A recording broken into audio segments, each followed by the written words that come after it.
We, like the majority of Christian denominations, follow a cycle of Bible readings and worship called the Revised Common Lectionary. It is a 3-year cycle, and this year, our All Saints readings have the most tears in them. Both Isaiah and Revelation look forward to the day when God will wipe away all tears. And in John's Gospel, Jesus weeps, along with Mary and all who gather and mourn. All Saints' Day is like a little Easter in the midst of the fall, when the days are getting shorter and the darkness is gathering. When we live with death as brilliant foliage dies and killing temperatures end the handiwork of our gardens. Leaves fall and the frost glistens like the tears of Jesus before he demonstrates his power over death. On this day, we celebrate the victory won for all of the faithful dead. But we too tear up in grief for our beloved dead, as well as knowing that God honors our tears. We bring grief to worship this day.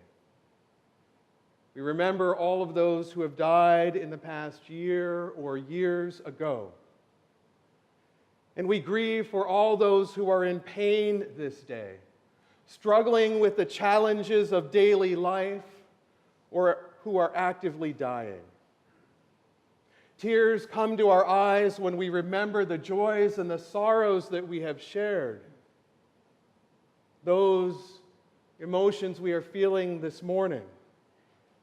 And those memories that will warm our hearts or chill our souls when they rush into our lives expectedly on anniversaries and holidays, or out of the blue, surprising us in unexpected ways.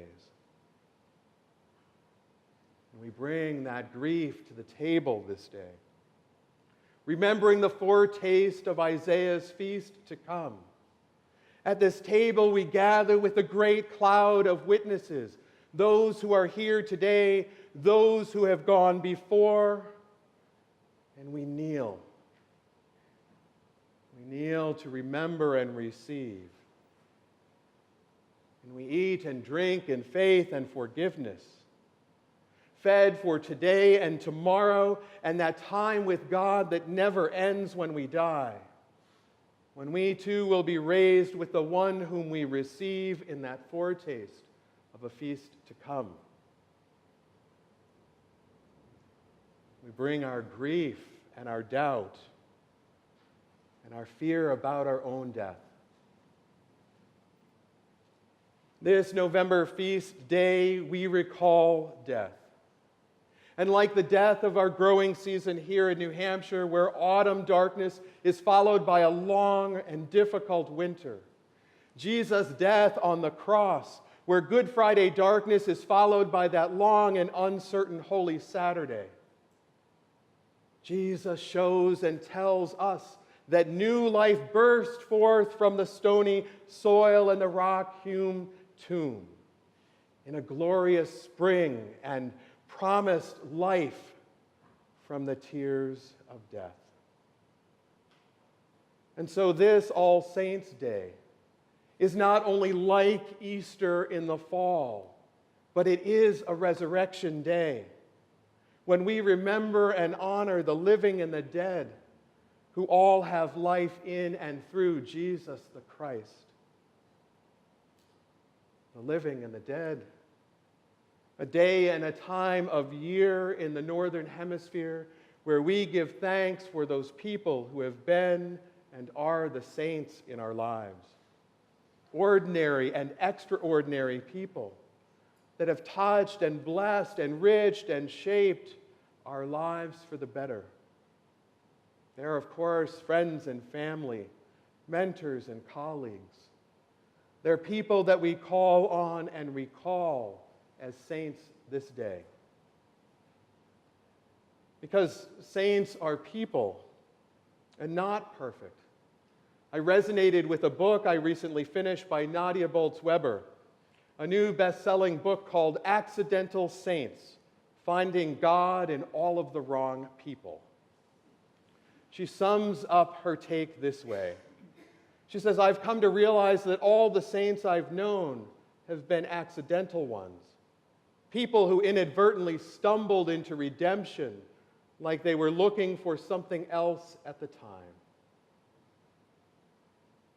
You've heard me say before that God shows up most often in the people and the times and the places that we least expect. God shows up in saints and sinners because even among the best of us, faithful, we are flawed. But we're made in God's image to reflect the love and light of Christ.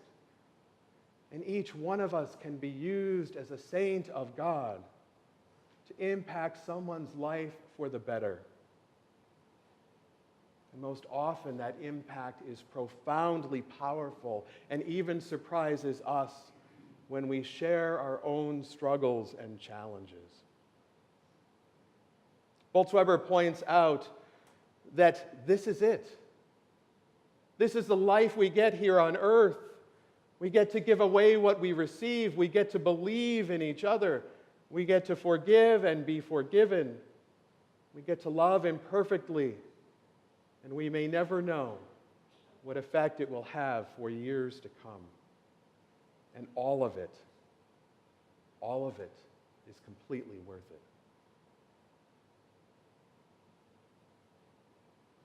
it.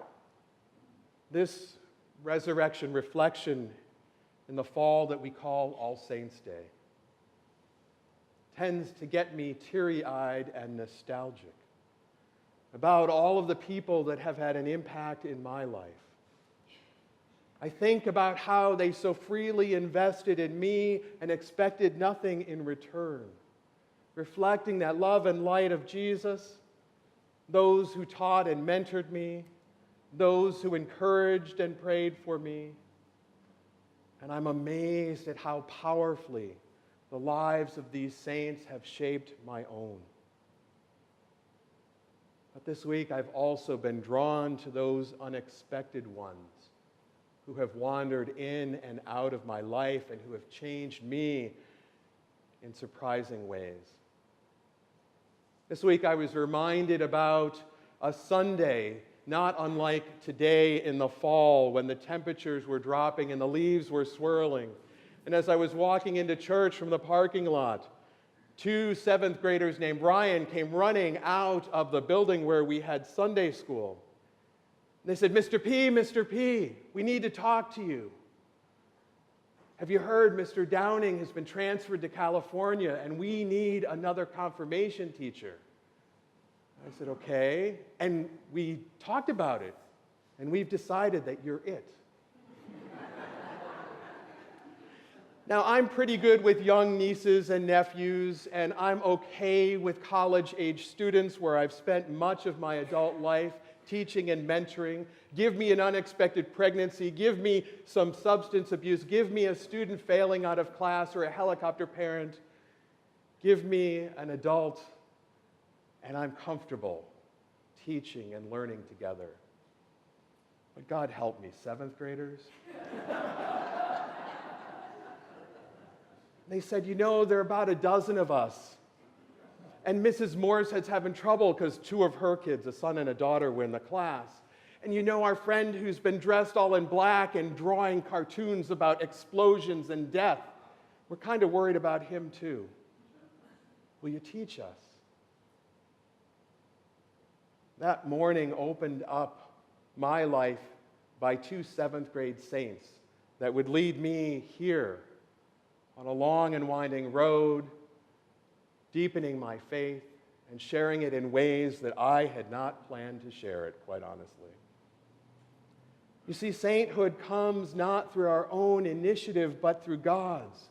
The God who reveals God's self by coming down to earth to take up residence with us is the God who reveals our sainthood in surprising ways through the power of God alone. Dead Lazarus could do nothing for himself or for God. He'd been dead for 4 days. He could only passively receive the new life that God gave him. And you and I, too, receive new life through the power of God every day through the mighty waters of baptism. Baptism, that call of Jesus that breaks the silence of our tomb. Baptism, that call of renewal that is ongoing, unbinding of our sin and dirtied grave clothes each day. That power of God unbinds our dirty lives. The power of God unwraps that sheet of sin that we cloak ourselves in, that binds us up and trips us up in our walk toward death and resurrection. The power of God shows up and surprises us in amazing and powerful ways.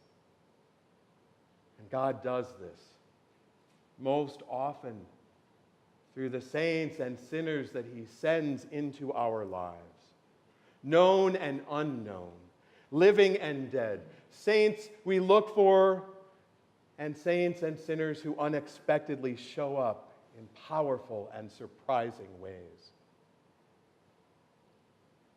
May you